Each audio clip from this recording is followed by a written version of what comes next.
आज भारतीय जनता पार्टी के जिले के उपाध्यक्ष के युवा मोर्चे के उपाध्यक्ष अर्जुन चौरसिया का राजनीतिक रूप से हत्या कर दिया गया है। उनके परिवार का ये फरियाद है कि उनकी जघन्य हत्या हुई है।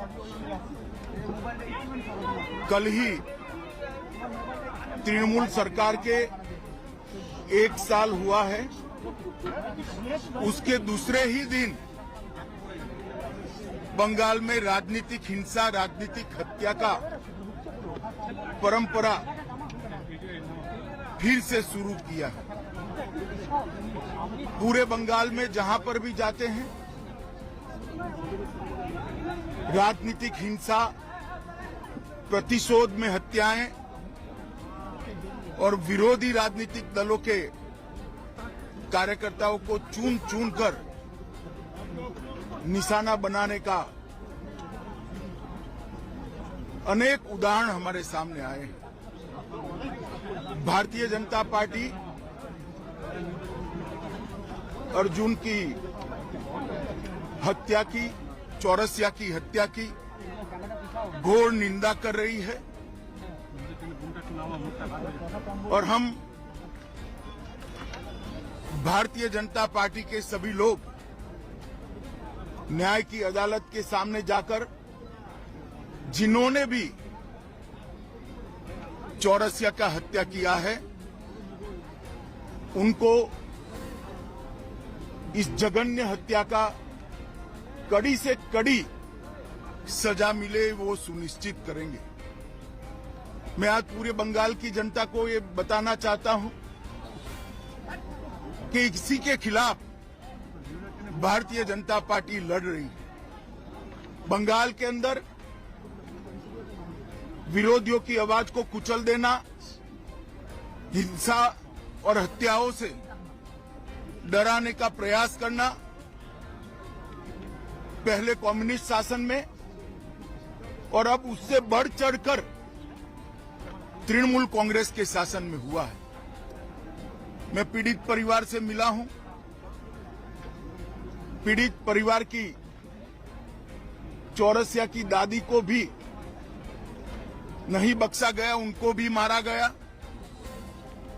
उनके कहने के हिसाब से जोर जबरदस्ती चौरसिया के मृतदेह को परिवार से छीना गया है। भारतीय जनता पार्टी के कार्यकर्ता अदालत के सामने गए हैं कि इसका वीडियोग्राफी के साथ पैनल पोस्टमार्टम हो और इसकी जांच सीबीआई को सौंपनी चाहिए। अनेक चुनाव के बाद अनेक हत्याओं का सिलसिला थमता नहीं है। कल 1 साल समाप्त होने के बाद जैसे संदेश दे रहे हैं कि हम रुकने वाले नहीं।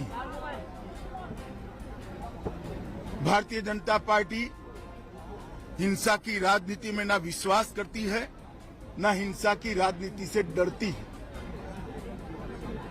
हम कानून की अदालत में इतना सुनिश्चित करेंगे कि चौरसिया के हत्यारों को कड़ी से कड़ी सजा दे। जिन्होंने भी ये कांड किया है उन सबको अदालत के कटघरे में खड़े करेंगे।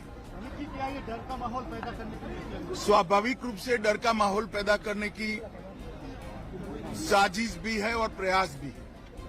पहले ह्यूमन राइट कमीशन, अनुसूचित जाति के कमीशन और महिला आयोग ने इस बात को कोर्ट के सामने रखा था।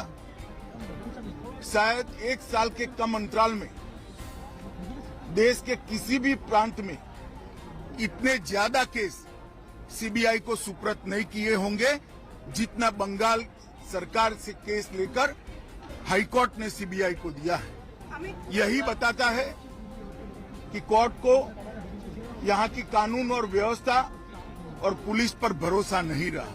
परिवार के साथ बात हुआ परिवार के साथ बात हुआ आपका? परिवार के साथ मेरी डिटेल बात हुई है।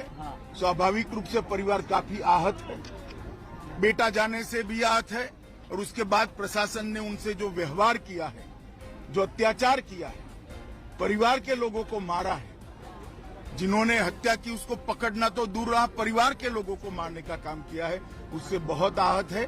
भारतीय जनता पार्टी चट्टान की तरह ये परिवार के साथ खड़ी है। मुख्यमंत्री के साथ बात लॉ एंड ऑर्डर को लेकर हमेशा सवाल उठता रहा है। आप होम मिनिस्टर और लगता है प्रेसिडेंट को जारी करनी चाहिए क्योंकि नहीं,